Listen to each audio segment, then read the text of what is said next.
병원에서 수액 한 번 맞고 환자가 숨졌다는 뉴스 한 번쯤 보신 적 있으실 거예요.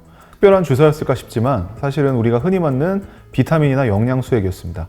그렇다면 이런 사고는 왜 생길까요? 문제는 수액 성분보다 어디서 어떤 환경에서 맞았느냐에 있어요.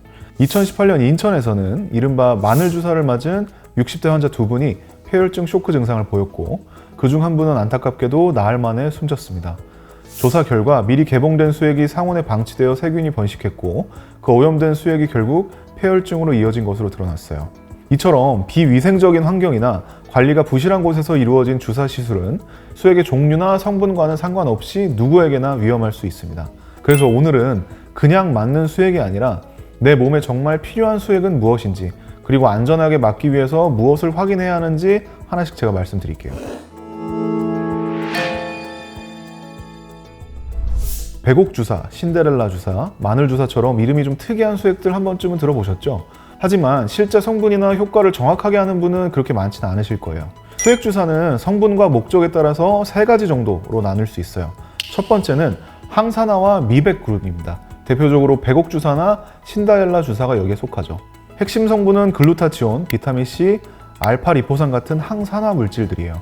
이런 성분들은 몸속의 활성산소를 줄이고 간 해독과 피부톤 개선에 도움을 줍니다. 신데렐라 주사의 경우에는 주성분인 알파리포산은 우리 몸에서도 만들어지는 강력한 항산화제라서 세포 손상을 막고 피로 회복에도 도움을 줄 수 있어요. 다만 효과는 사람마다 대사 속도나 피부 반응에 따라 차이가 있을 수 있습니다. 두 번째는 피로 회복과 에너지 그룹으로 볼 수 있어요. 마늘 주사나 멀티비타민 주사, 아르기닌 주사가 여기에 해당됩니다. 마늘 주사는 실제 마늘이 들어가 있는 게 아니라 비타민 B1, 즉 티아민을 고농도로 넣은 주사로서 피로 회복에 도움이 많이 돼요. 맞고 나면 입에서는 마늘 냄새가 좀 난다고 해서 마늘 주사라고 불리죠. 저도 사실 피곤할 때마다 병원에서 마늘 주사를 맞곤 하는데 그럴 때마다 입에서 이렇게 마늘 향이 나는지 모르겠어요. 멀티비타민 주사는 여러 비타민과 미네랄을 한 번에 보충하는 방식인데 해외에서도 숙취 해소나 만성 피로 개선 목적으로 많이 활용되고 있어요. 아르기닌 주사는 혈관을 확장시키는 아미노산인 L-아르기닌이 들어있어서 혈류를 개선하고 운동 후에 근육 피로 물질을 제거하는 데 도움을 줍니다. 자, 세 번째는 재생과 면역 그룹이에요. 대표적으로는 태반 주사와 비타민 D 주사가 있습니다. 태반 주사는 사람의 인태반에서 추출한 성분을 주사하는 방식으로서 아미노산과 성장인자, 그리고 여러 종류의 호르몬이 들어있어요. 일부 연구에서는 8주 동안 태반 주사를 맞은 여성들이 위압군에 비해 갱년기 증상과 피로도가 유의하게 줄었다는 결과가 보고된 바 있어요. 비타민 D 주사는 고농도의 비타민 D3를 근육에 주사해서 빠르게 결핍을 보충하는 방법이에요.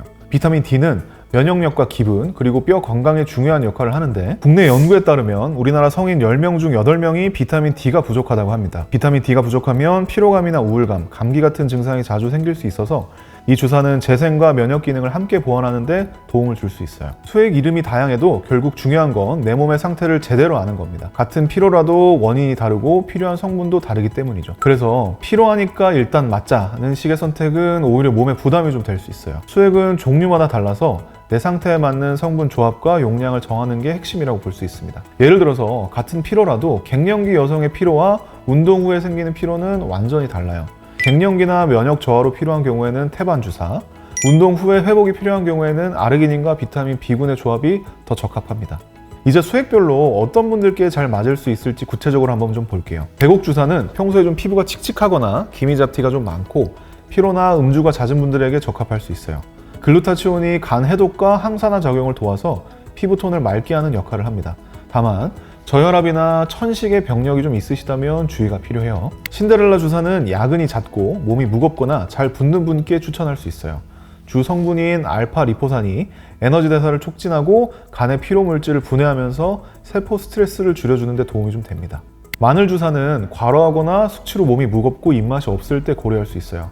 비타민 B군이 에너지 대사를 돕고 피로 물질을 분해하며 신경 기능을 정상화하는 데 도움을 줍니다. 다만 수용성 비타민이라 과량을 맞더라도 대부분은 소변으로 배출돼서 효과가 그렇게까지 오래가진 않아요. 멀티비타민 주사는 식사가 불규칙하거나 다이어트 중이라서 영양이 부족한 분, 혹은 스트레스로 컨디션이 떨어진 분들에게 도움이 될 수 있어요.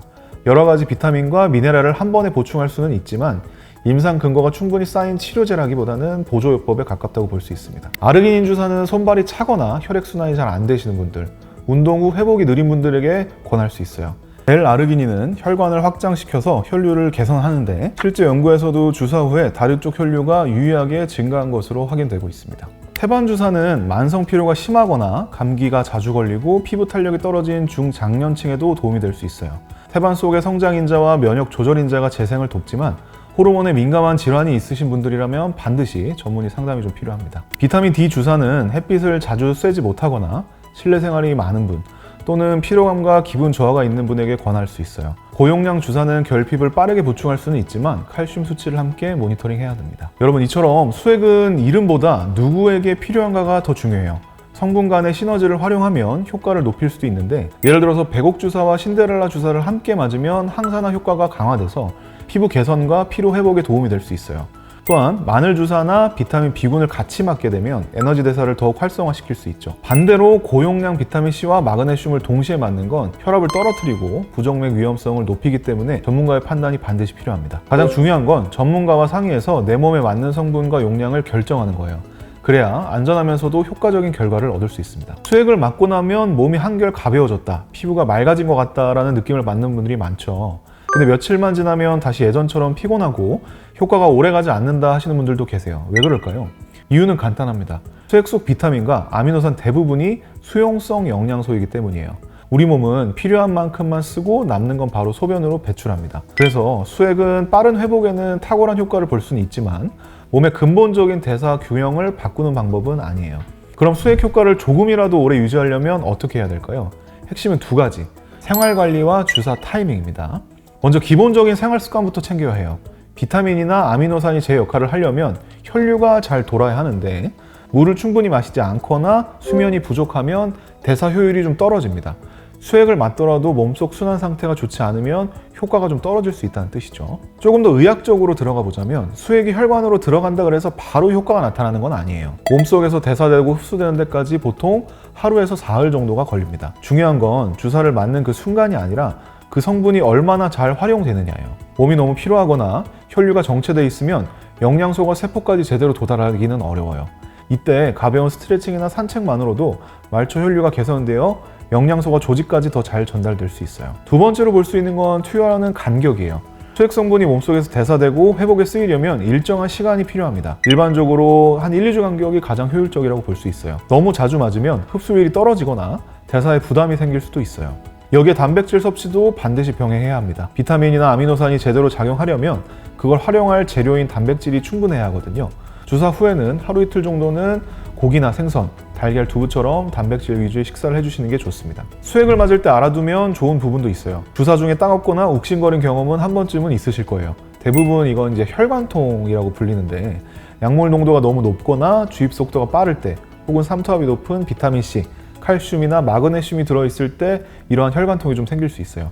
이런 경우에는 속도를 조금 늦추거나 혈관이 굵은 팔 안쪽 부위로 바꿔 맞으면 통증이 훨씬 좀 덜해질 수 있습니다. 반대로 혈관이 잘 안 잡힌다는 건 정맥 접근이 어려운 상태일 수도 있어요. 손발이 차거나 저체중, 탈수 상태라면 혈관이 깊이 숨어 있기 때문이에요. 이럴 땐 주사 전에 충분히 물을 마시고 주사 맞을 부위를 좀 따뜻하게 해서 혈관을 좀 확장시켜주면 주사가 성공할 확률이 훨씬 높아질 수 있습니다. 결국 수액은 즉각 충전용 비타민제, 생활 습관은 지속 방출형 영양제, 이렇게 생각하시면 될 것 같아요. 이 두 가지가 함께 관리될 때 진짜 변화가 시작된다고 봅니다. 수액만 맞고 물도 안 마시고 밤을 새면 당장은 괜찮아질 수는 있어도 효과는 금방 없어져요. 반대로 물을 충분히 마시고 좀 일찍 수면에 들고 단백질까지 충분히 보충한다면 이 한 번의 수액 주사로 몸의 회복 속도와 지속력은 확실히 달라질 수 있습니다. 마지막으로 수액 주사를 맞을 때 꼭 직접 확인해야 하는 핵심 포인트를 알려드릴게요. 이거 정말 중요하다고 볼 수 있어요. 수액은 단순히 피로 회복제가 아니고 의료 행위예요. 그래서 잘못 맞으면 감염이나 정맥염, 심하면 아나필락시스 쇼크까지 올 수 있어요.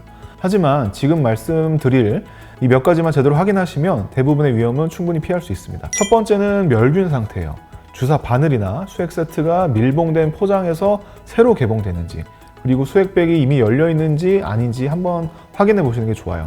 한 번이라도 개봉된 수액을 다시 사용하면 세균이 금세 번식할 수 있으니 이건 반드시 확인하는 게 좋습니다. 두 번째는 장소예요. 정식 의료기관이 아닌 요즘 많이 있는 에스테틱 샵이나 출장 주사 서비스 같은 곳에서 맞는 건 반드시 피해야 합니다. 왜냐하면 응급 상황이 생겨도 대처가 불가능하기 때문이에요. 수액은 반드시 의사와 간호 인력이 상주하고 응급 장비가 갖춰진 곳에서 맞아야 됩니다. 이 두 가지만 확인해도 대부분의 사고는 충분히 막을 수 있어요. 수액은 내 몸에 직접 들어가는 치료이기 때문에 스스로 한 번 더 확인하는 습관이 가장 확실한 안전장치가 됩니다. 여러분, 수액은 얼마나 자주 맞느냐보다 내 몸에 맞게 설계하느냐가 훨씬 더 중요해요. 피로하다고 피부가 칙칙하다고 무조건 주사를 맞는 건 오히려 기대하신 것만큼의 효과를 얻기는 어려워요. 평소에 피로가 심하고 피부톤이 칙칙한 분들이 미백 주사 아무거나 놔주세요 라고 하시는 경우가 종종 있는데요. 근데 막상 상담을 해보면 문제의 원인은 피부가 아니라 영양 불균형이나 수면 부족, 만성 피로인 경우가 많아요. 이런 상황에서는 미백 성분만 넣는 것보다는 비타민 B군이나 아미노산, 항산화제를 균형 있게 조합하고 식습관과 수면 패턴을 함께 조절하는 게 훨씬 효과적입니다. 몸 전체의 균형이 먼저 회복되면 피부나 컨디션은 자연스럽게 따라 좋아져요. 결국 피부가 좋아진 게 아니라 몸이 건강해진 결과라고 볼 수 있죠. 수액 주사는 여러분 만병통치약은 절대 아닙니다. 하지만 내 몸의 컨디션을 정확히 이해하고 의학적으로 필요한 성분을 적절하게 보충한다면 회복 속도와 에너지를 끌어올리는 좋은 보조 도구가 될 수 있어요. 오늘 제가 말씀드린 내용 참고하셔서 똑똑하고 안전하게 수액 주사 활용하시길 바랍니다.